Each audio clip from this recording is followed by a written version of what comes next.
Mock rounds are one of the most overlooked and most important parts of successful audition preparation.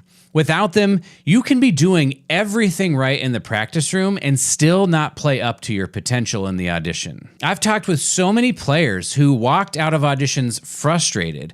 They practiced hard, they were organized, their fundamentals were solid, but the moment the audition started, everything seemed to fall apart. Their heart rate spiked, their focus drifted, and they couldn't seem to access the level of playing that they knew they were capable of. The truth is, their process trained them to play the excerpts really well, but it didn't train them to nail an audition round. When you haven't spent time playing mock rounds, playing an actual round at an audition, it just doesn't feel quite right. And it makes sense. We get good at the things we do. So if you're not practicing the skill of playing audition rounds, it's hard to improve at it. That's why mock rounds are non-negotiable in any effective audition preparation system. You need plenty of opportunities to show yourself you can play the way you want, to build that deep confidence that you're going to be able to demonstrate at the audition, which is going to give you a much better chance to pass more rounds, make more finals, and win an audition. In this video, which is taken from a live stream that I did, you'll see exactly how to organize and track your own mock rounds in real time, so you can build this skill for yourself and finally feel prepared for the audition experience from start to finish. When you're preparing for an audition, you got to have this really good system in place, right? A system that's going to help you be able to improve at the excerpts, improve fundamentally, get the music there, get the right color, get the right character, all that kind of stuff. But at the end of the process, it's really important to think almost as if you're done getting better in a sense. And the thing you want to now improve is your mind. Being able to know what to focus on when you're going to play at the actual round in the actual audition. Because if you don't do this, it's very easy for your mind to wander and for your mind to sabotage yourself. So I want to show you how I go about getting so I can play a ton of mock rounds throughout a week. So I can practice, having lots of opportunities to practice getting my mind right, essentially. So the first thing we want to figure out how to do is what kind of warm-up do we need to do when we are at the audition, right? So we could have this huge, really wonderful, best warm-up in the entire world, but if it takes us a long time to get through it and that makes us a little bit fatigued and then we're fatigued in the round, that's not going to lead to the best results that we want. So I'm going to show you exactly what I did for Atlanta when I was there. And then over the next couple of days, I might tweak it. I might do exactly the same thing. But what I want is confidence that when I go to the audition, I've got a warm up that's going to put me in a good place. So I'm going to do this on C trumpet because likely I'm going to be playing mostly C trumpet, obviously, in these rounds. I'll make sure I warm up on piccolo because I will have some piccolo excerpts that I got to play today. So let me grab my notebook. And then, so I always start with mouthpiece buzzing. I just like this as a thing I start with to get going, get the lips, the blood flowing and all that stuff. So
okay, so I just do that, simple sirens. and then I'll do my Chickowitz flow studies. And so it's kind of pretty normal for me. I always start with the Chickowitz flow studies. I like to do these first. I like to do them pretty similar from day to day. It's almost like it's a thing that I slip into that's like, okay, this feels comfortable, or hey, this thing's a little bit off. It's like kind of a right out of the gate. Even if it doesn't feel exactly the same, if it feels pretty normal, I'm thinking, okay, like things are good, if that makes sense, before I dive into other things that are different from day to day. So the first way I do it is I do breath attacks, and then you'll see this 2 breath attacks, the exercise, and then at the end of the exercise, I will do a bend down to the last partial to make sure I'm going to the low register in a healthy way.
So that feels about like it normally does. So I'm thinking to myself, wonderful. Things are normal so far. The next thing I'm going to do is I'm going to do my 2 breath attacks. I'm going to go up to the 5th. I'm going to do some lip trills, and I'm going to come back down, but I'm going to play it normally, no bend this time.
Okay, good.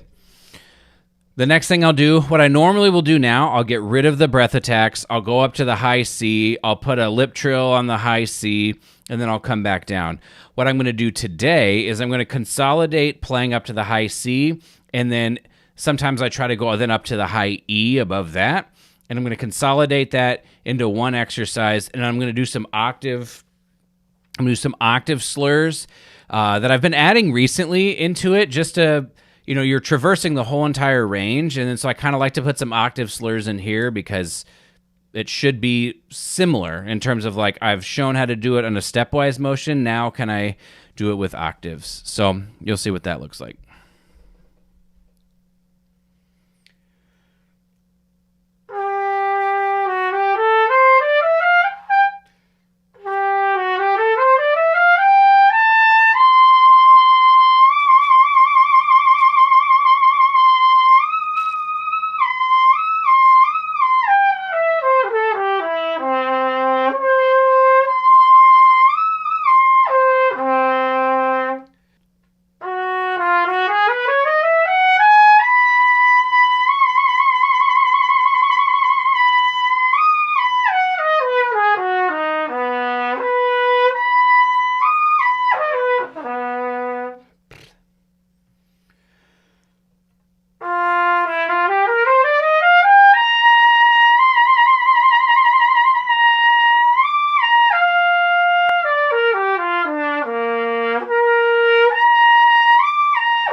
And that will be the end of my Chicklets flow studies. Okay, the next thing I'm going to do is I'm going to play long tones. I like long tones a lot in general because I just find I play healthy. I find they help me get back to that healthy place of playing, and I want to remind myself of that as much as possible, especially on a day like an audition. So we have 76 beats per minute I'm choosing. So yeah, basically when you're at the audition itself, I mean, before that, of course, but at the audition itself, everything you do, you want it to be driving home, this is how I want to play the trumpet. This is what's going to make me sound the best. And you know exactly how you're doing that. And so again, for me, long tone sets me up to be focusing on getting a good breath, getting a clear and coordinated articulation for the release, and then really focusing on keeping the energy in my sound. So I'm going to play, normally I would play 8 beats on, 8 beats of rest, or 8 beats on, so like 2 whole notes and 6 beats of rest. Right now I'm going to do 4 beats on, 4 beats rest. So basically whole note on, whole note off, just to shorten the length of time it's going to take to get through everything. And I'm going to play it at like piano, mezzo piano, just to make sure everything is focused.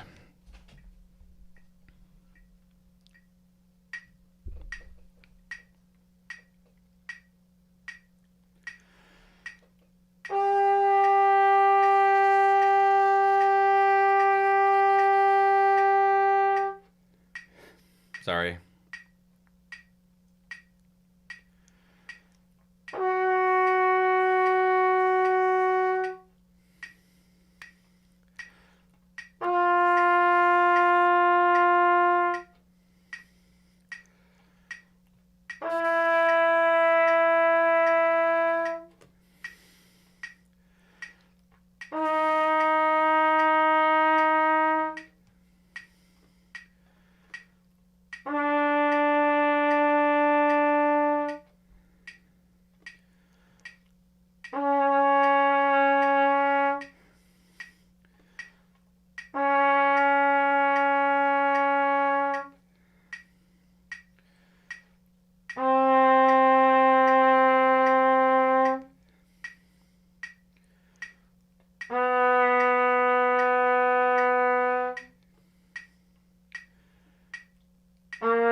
Sorry, I got lost in my long tones because I read Brian's question.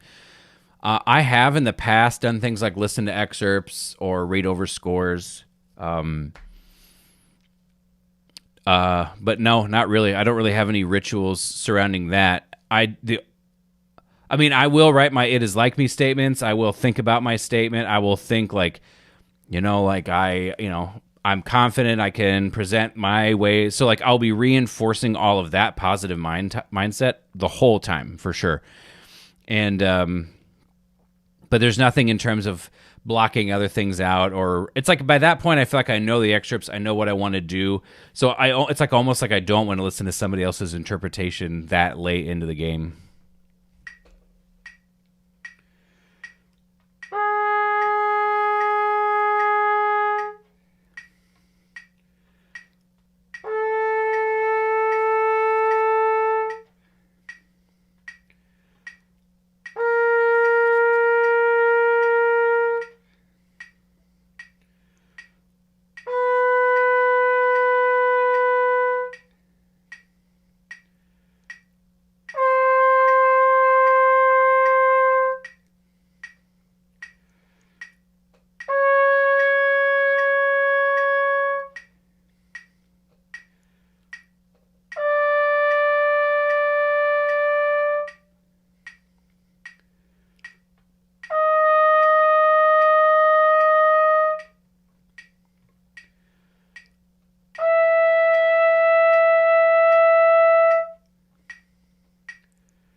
Okay. So when I have things in my long tones or other exercises where maybe I miss groove in articulation, if it was just a slight misgroove, but the note was there, the articulation was there, I just don't worry about it. You heard there was one thing in my Chickowitz flow studies where I started over. That was something like, I didn't have quite the right groove. I'm going to start over and I'm going to do the right groove. I want to leave all these exercises to the best of my ability where my brain has an easy time remembering the good stuff and a harder time remembering the bad stuff, I guess. So the next thing that I'm going to do is flexibility. I like to do flexibility for all the reasons everybody likes to do flexibility. Just getting loose. I don't want to go out on stage and feel stiff, like I can't, slur between the eighth notes on Promenade or something like that. So I'm going to do a slow and steady violin exercise at 70 beats per minute, and then I'm going to do some triplet versions of it a little bit faster. Again, this is just to loosen up. I'm not trying to do anything heavy impact here, I'm just trying to stretch more or less.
So when you saw me mess that thing up, I didn't assume, oh no, I can't play the trumpet. My first thought was, I don't think I got a good breath there. So you saw me sit up just a little bit, and then I made sure to get a great breath at that same spot that I breathed, just to see, could this be fixed by just getting a quality breath? It was fixed, so now I'm going to be focused on continuing that quality breath on all of that to continue playing well.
All right.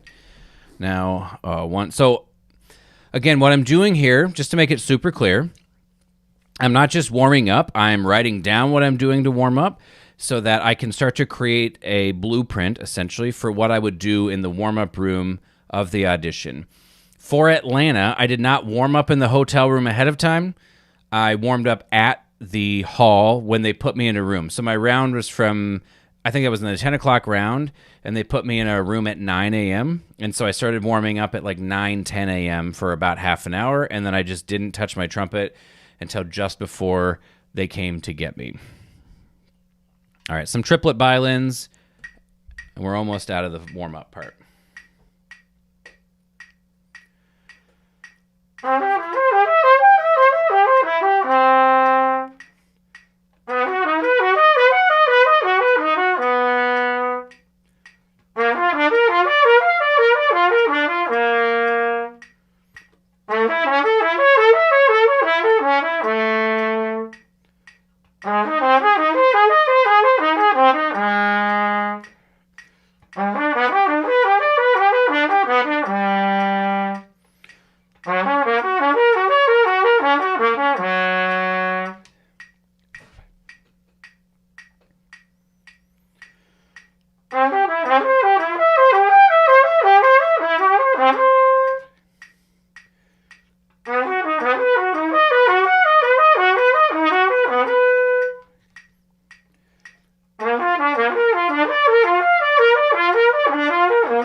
Okay, so sometimes I will then add thirds right there. But today I'm not gonna. Today I'm gonna play my rounds with that warm up, and I'm just gonna see what happens. So I think that took me, let's say, approximately 20 minutes to get through all of that. Approximately, I didn't time it. Okay, so that's the first step that we want to be working on in the late stage. I call it phase 3. In the late stage of audition preparation, one of the things that we need to make sure we're doing is figuring out, what am I going to do in the warm-up room so that I feel like I'm ready to go on stage, in terms of especially health of playing, reinforcing good habits, things like that. The next thing that we want to do in this stage is we want to get our mock rounds all set up so that from day one, I'm going to do it for 10 full days of mock rounds, or we'll see, maybe 10 days or so. But long story short, I'm going to get a whole bunch of days all at once done, and I'm going to show you how I do that. Okay, so let's move that out of the way. Let's move the camera a little bit. Okay, so we're going to come to we're going to open up here, and then we're going to go to full screen. So now you should be able to see all of my excerpts. So the way that I organize things from the very beginning is composer, piece, excerpt, goal tempo, and then this is for the organizational part of the program itself. Don't worry about that. So we're going to copy paste everything in the piece and excerpt column, and we're going to start a new spreadsheet. We're going to call this phase 3, or mock rounds. And I'm going to put this right here. Okay, so I've got this here, and I'm just going to label this day one. So this is the second day of rounds, the second day of rounds. I'm doing 2 columns just because I'm copy pasting 2 columns in.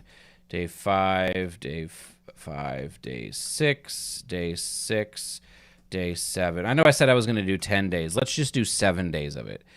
Okay, so now what I want to do is I want to go through and I want to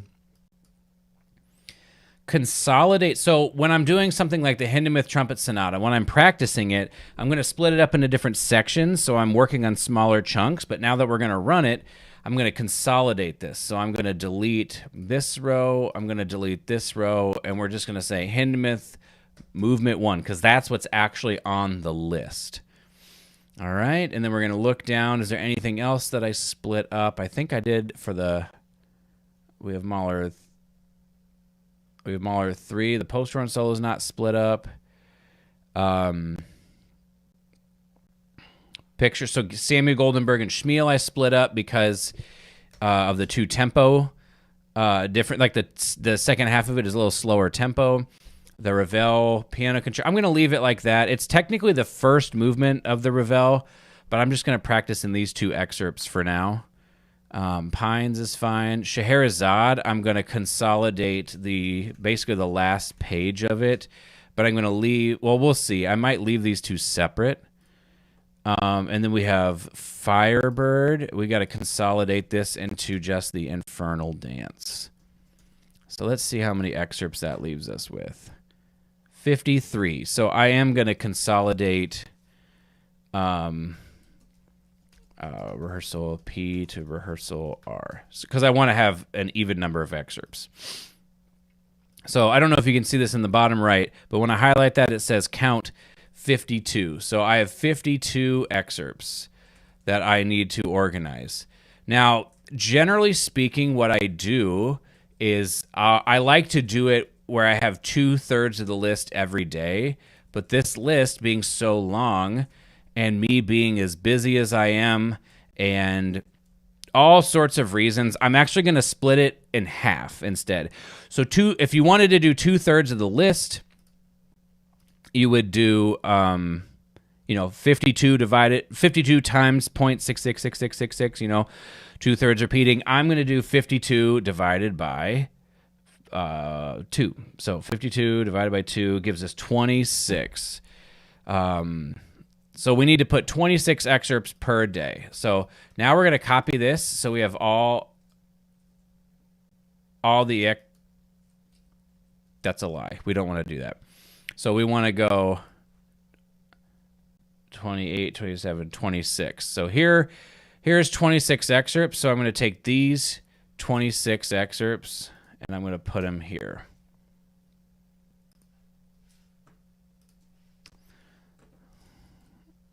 Why doesn't that? Oh, right. Because I got to put it here. Okay. So now we've got half the list one day and half the list the other day. And then now I'm going to do something that I think is pretty... If I just keep copy pasting it like this, what I'm going to end up having is the same excerpts on the same day. So now what I'm going to do is I'm going to cut this in half. I'm going to grab 26 excerpts here. I'm going to put this here. And then I'm going to grab 20, or technically 13, and I'm going to put that here. And then I'm going to do this, and I'm going to put that here, and I'm going to do this, and I'm going to put that here. So now what's happening is I've got the first half of this on one day, and the second half of this the first half of this on one day, and then the second half on the other day, the second half on the other day. So it's a little bit more spread out. I'm not going to play the same exact excerpts in the same exact order every day. So let's just do this so we can see what we're working with here. So next, I'm going to grab these 26 excerpts, and then now I might grab these 26 excerpts, right? So it's even more different.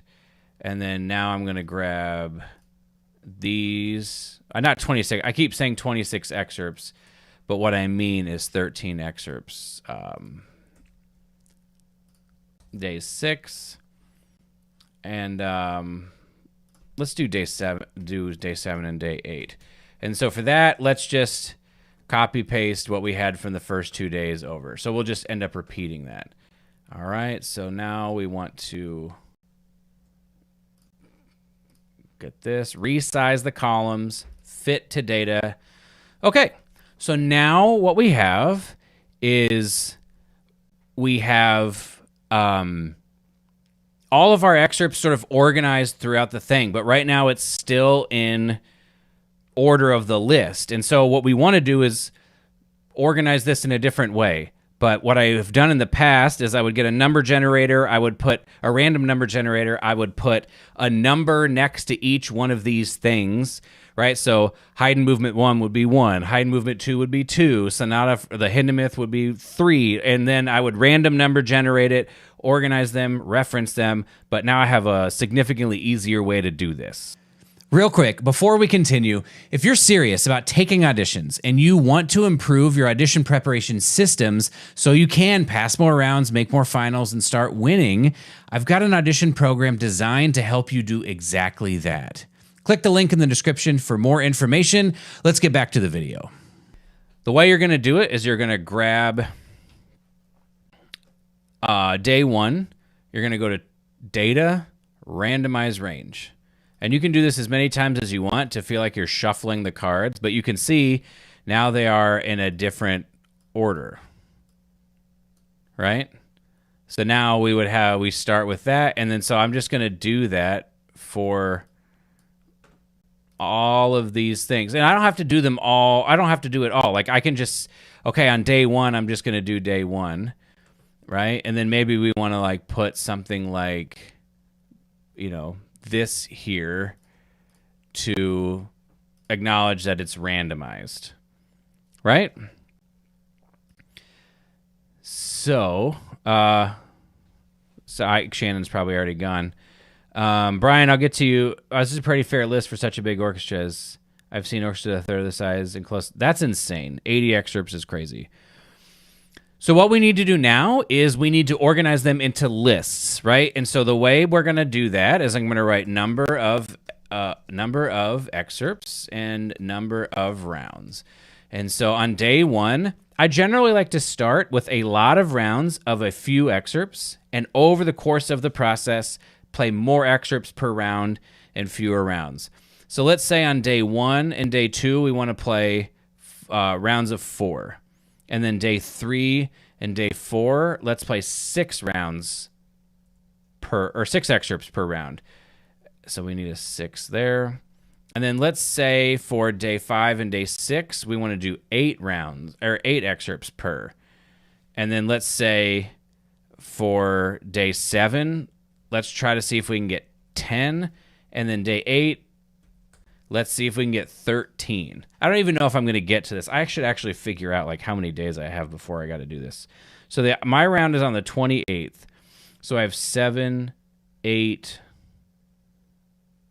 I have 8 days. So this will work out perfectly for me actually if I practice every day. Which I'm not. I'm going to have at least 1 day off. So we're going to get rid of all of this.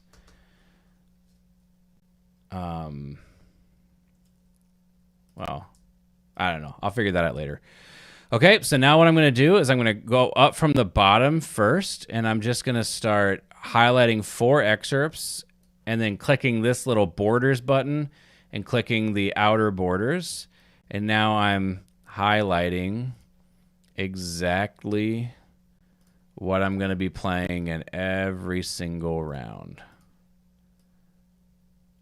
Okay, so now we have 4. We have 2 left over. So what we need to do is, I think we need to make this 5. 1, 2, 3, 4, 5. So because 4 doesn't divide into 26 perfectly, I have to have 2 rounds of 5 and then 4 rounds of 4. So then we just copy that pretty easily here for this day because it's exactly the same. All right. And in these 2 days, we're already going to have 12 mock rounds in 2 days. All right, so now we have 6. So 1, 2, 3, 4, 5, 6. 1, 2, 3, 4, 5, 6. 1, 2, 3, 4, 5, 6. This is going to have to be a 7. And then 1, 2, 3, 4, 5, 6, 7. And like, look at this. Oh, I didn't organize this one, right? So even though I've put the borders around, I can still go to data, randomize range, and it doesn't change anything about the. So if there's like a day that you already randomized and you're like, I don't like how that got randomized, you can always fix it up later. All right. So then after 4 days, we have how many rounds? So 12, 13, 14, 15, 16, 17, 18, 19, 20 rounds after 4 days. Now we have 8 excerpts. 1, 2, 3, 4. Boom. 1, 2, 3, 4. Boom. 1, 2, 3, 4. 1, 2, 3, 4. Is that right? 1, 2, 3, 4. 1, 2, 3, 4. 1, 2, 3, 4. 1, 2, 3, 4. 1, 2, 3, 4. 1, 2, 3, 4. All right, so that is not right. So we have to have a round of 9 here. And then a round of 9. That's more than I want, but that's okay. I want to be prepared to play a long round in the final round. I also want to be prepared to like have a first round be like no problem whatsoever. All right, so this is not going to work as 10. It's just not going to work. So I'm going to do another day of, well, let's just do 13 here. So that's just going to be,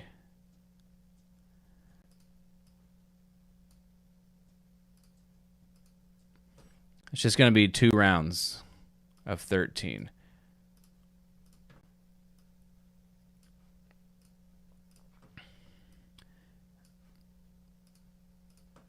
Okay, so we have, what do we have after 4 days? We had 20 rounds, 21, 22, 23, 24, 25, 26, 27, 28, 29, 30. So in this particular one, I have 30 rounds.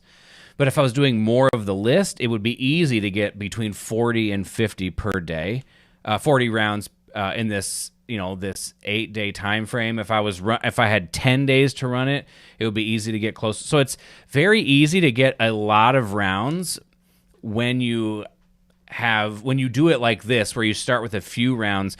And so the point of what I'm going to be doing, I'm going to run the first one of these rounds now. And the point of what this is not to practice from a place of, wow, I hope I can do well. I've shown myself in my preparation thus far that I can do well. What I'm doing now is training my mind. I'm trying to train my mind to know what to focus on, to have, in the first day, I'm going to have 1, 2, 3, 4, 5, 6. I'm going to have 6 opportunities to get into the right headspace, to stay in the right headspace. And over the course of these 8 days, I'm going to have 30 opportunities to do it. And this is super important because when we go to the audition, we don't want to just believe, yeah, I can play the excerpts.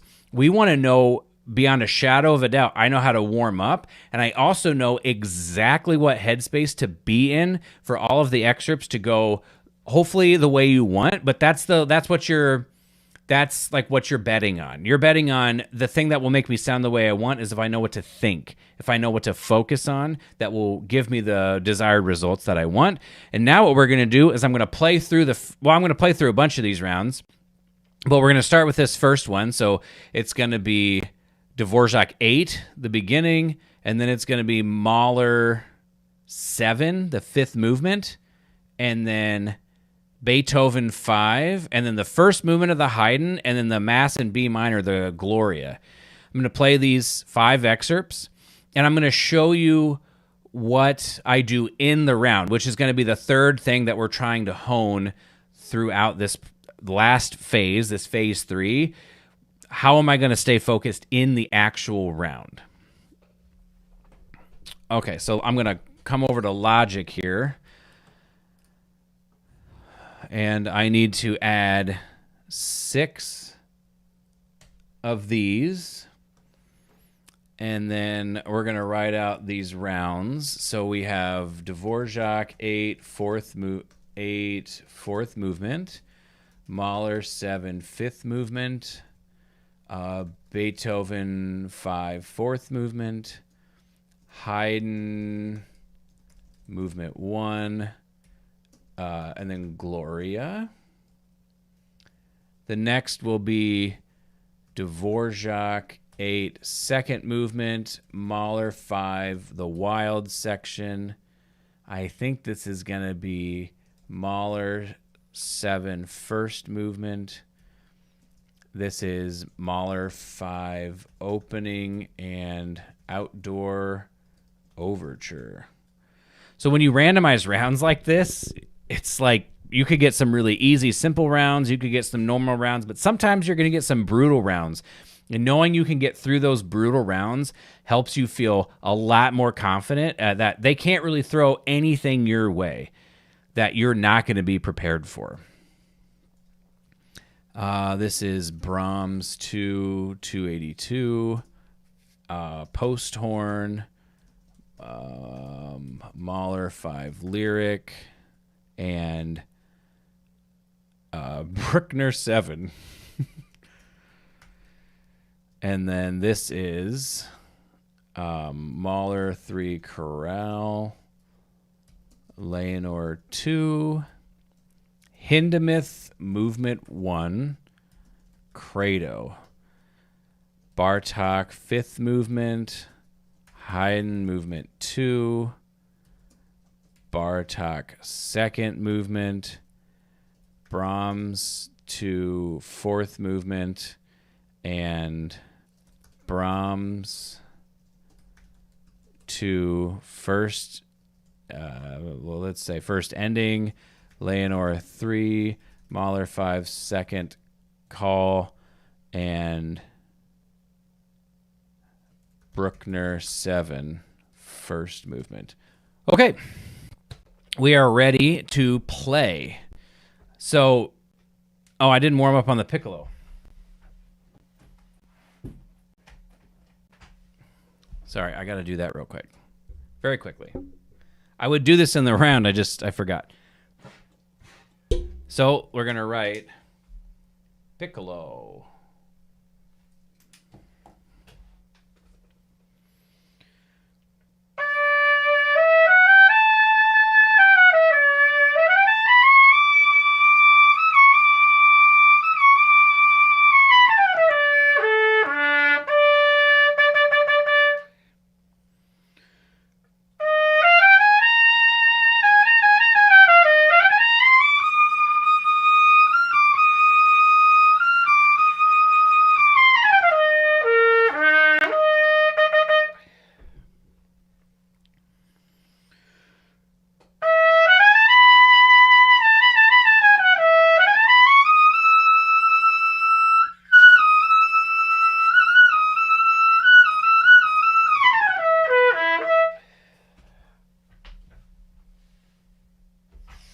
Okay, this is going to be a fairly... there's nothing standard about this round.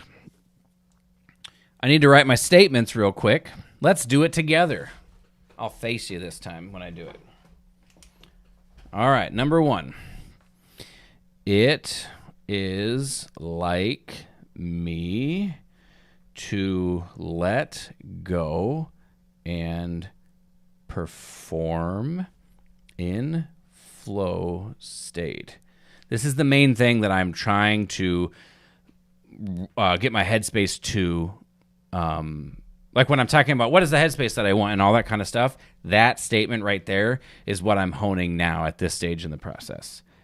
It is like me to carry myself like the great trumpet players I admire.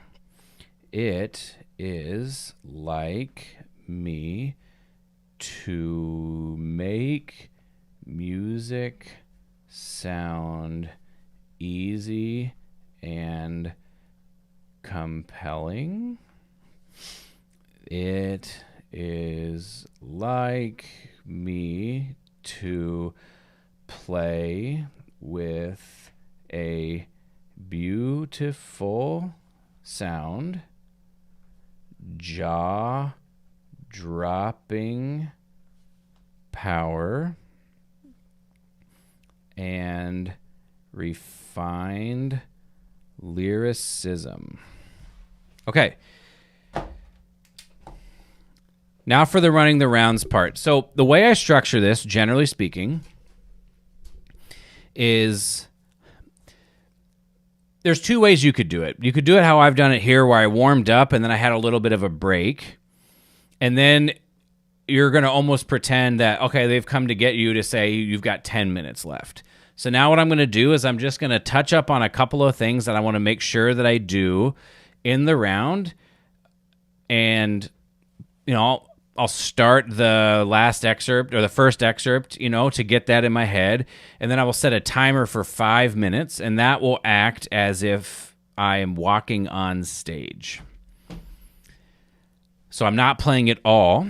And then when the 5 minutes is up, I'm going to play the round. Now, when I'm doing the round, I'm going to act as if I was sitting down. The first thing you're going to see me do is I'm going to do what's called box breathing. Actually, I'm going to explain this in that 5 minute gap so we can be a little bit more time efficient. So we've got Dvorak 8 fourth. I feel fine with that. The only thing I'm actually going to do from this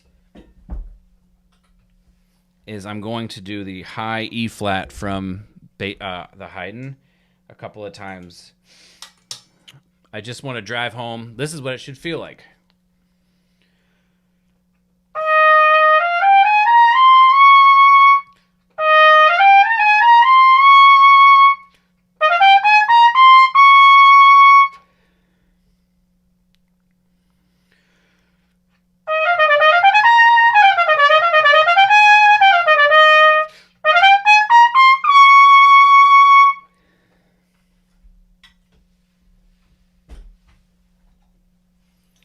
Okay, so it's like I've just tried to be like, I'm going to sear that into my memory, and when I get there in the round, I'm just going to play it like that.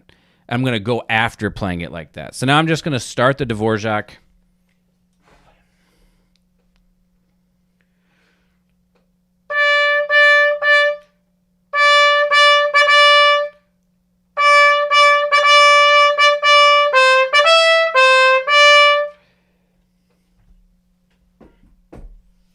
And now I'm going to start my timer for 5 minutes. So like when everything's all lined up and everything is good, I don't feel the need to run everything incessantly. I trust my preparation. I know what I need to do. And the point of this is the point of what I'm doing right now is to be able to get to a point where it's like, I don't need to do all that stuff. I have total confidence that when I sit down on stage, I will know exactly what to do, and I'm going to just do my plan. That way I don't have to overthink. Things don't have to be absolutely perfect.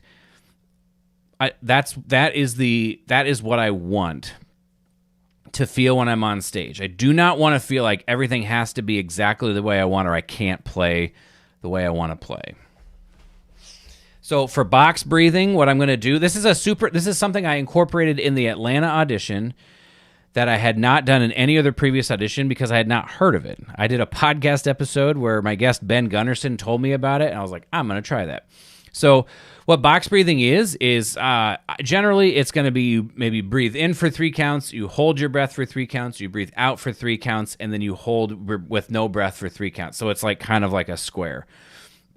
I altered that to in for 3, hold for 3, out for 6, hold for 3.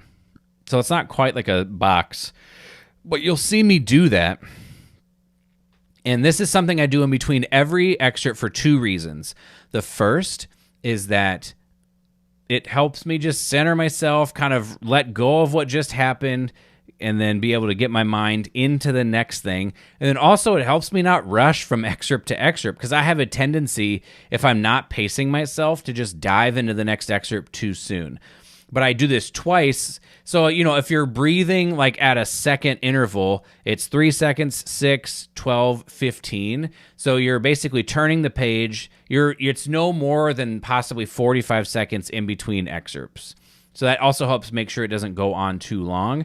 When I finish the box breathing, when I'm breathing out for 6 seconds, as soon as that happens, like I kind of get ready, get situated, get my posture good, get my posture where I want it, and then I'm like clicked into one of 2 things. Either what is happening 2 to 4 bars before me, or if it's something like the Dvorak, I am picturing a conductor going bum as if it were a concert. I'm trying to visualize I'm right there just doing the thing as I would in the concert, except I'm executing my plan the exact way I want it to go.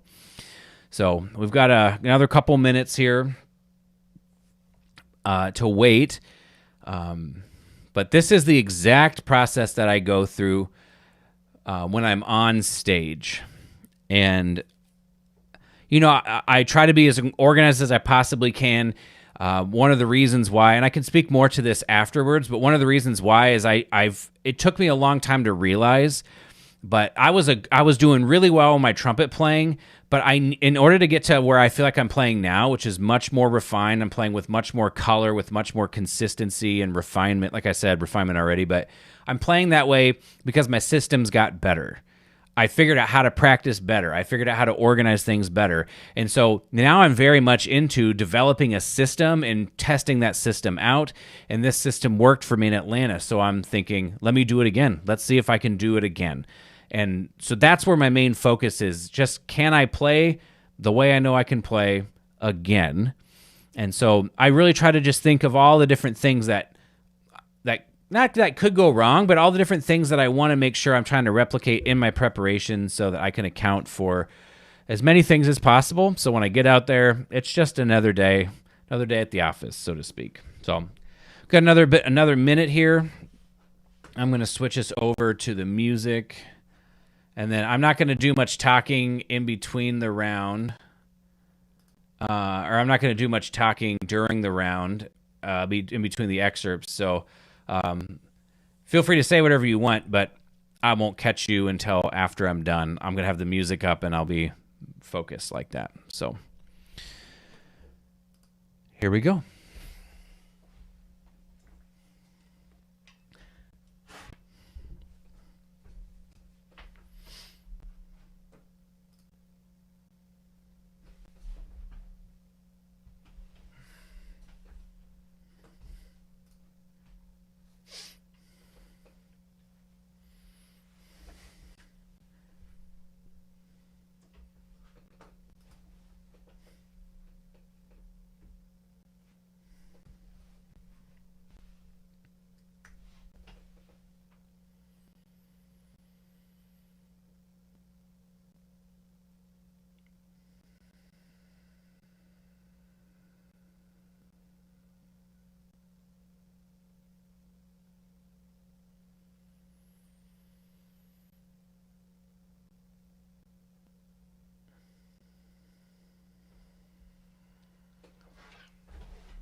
All right, that round was kind of long.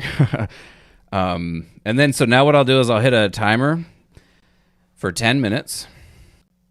Thanks, Crab. I appreciate that. Like, flow is the goal, for sure. I literally, maybe you were here, maybe you weren't. But I literally wrote in my journal, it is like me to let go and perform in flow. And so my experience during that is like, I feel pretty locked in, you know? I mean, part of that is I feel my fundamentals are strong enough and I've got such a clear picture of what I want to do musically. But like, it's like when I make them, it's like there's like one spot where I remember making, it was in the Haydn, and it was because I just started overthinking it, right? I started thinking, it's like I did that scale up to it a couple of times, and I was like, I was feeling a little bit like my chops were feeling something a little bit like, wow, I'm playing the Haydn like fourth in a round after playing Mahler 7.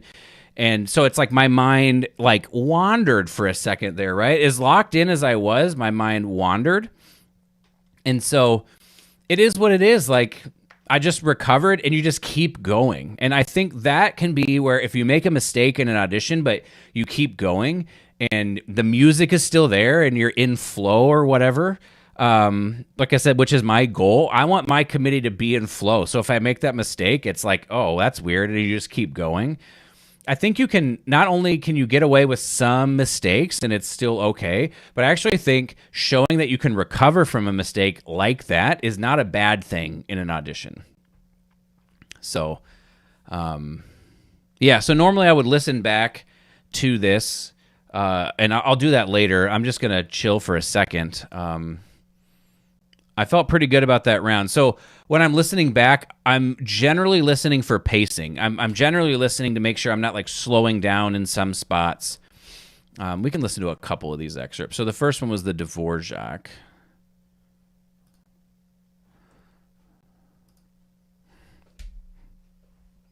So I'm going to get my metronome out, and I'm going to play the excerpt. Listen back and tap along.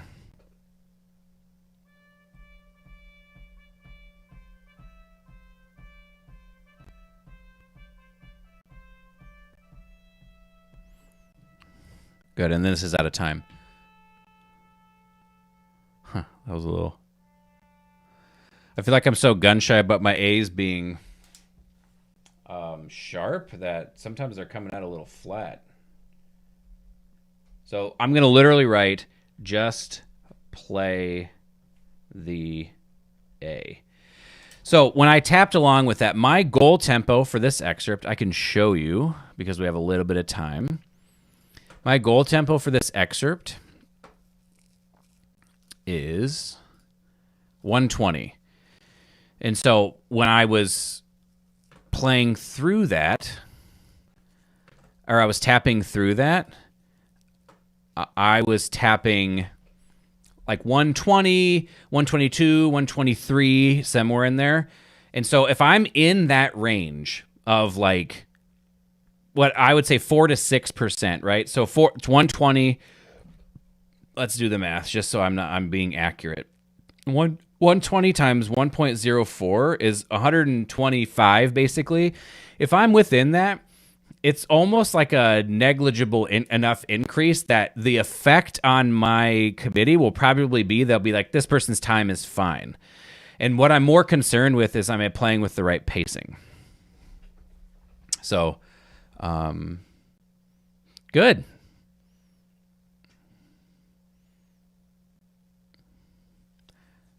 Maybe I'll play around. Maybe I'll play around without recording, and we can see if the crackling is still there. But that round felt good to me. I'm going to rest for not 10 minutes. I said 10 minutes. I'm going to rest for 7.5 minutes. When I start doing rounds of 8, then I'm going to start resting for 10 minutes. The longer rounds are a little bit more taxing, obviously. So this next round is going to be the second movement of Dvorak 8, the Mahler 5 Wild. Oh, I can't even see what's going on here. What was it? We can look at this together. So it's Dvorak 8, the second movement. Mahler 5, wild. Mahler 7, first movement. So let me get those excerpts set up. Let's see. Okay, so first one is going to be Dvorak, but the second movement here. And then what did I say? Mahler 5, wild. Okay, well, we need to do this one anyway.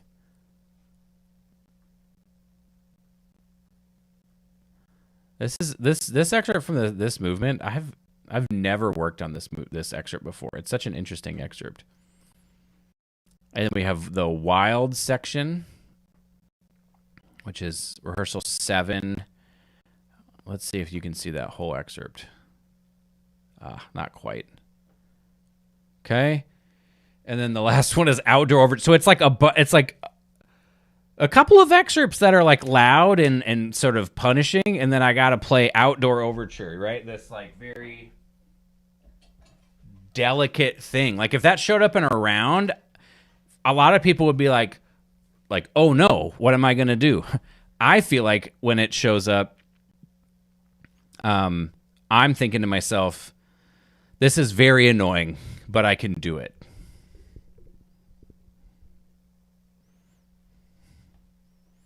Okay, we got about 30 seconds, and then I'm going to get back into flow state. That's the other thing is like, can I hang out with all of you on stream and just chill and do whatever, and then can I slip into flow state pretty easily? Because I'll need to be able to do that in the audition. So first excerpt, like I said, is Dvorak, and then we will go from there. I'm not going to do right now. I mean, I could do that 5-minute warm-up thing, and if I had more time, I would. If I had more time, I would do a 5-minute I would do a little bit of a warm-up and then a 5-minute rest period. But right now, I'm not going to do that. I'm a little bit short on time, so I'm just gonna dive into the round. I feel warmed up. I feel good. All right, so no recording this time, and we're gonna see if the sound is better.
Thank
you.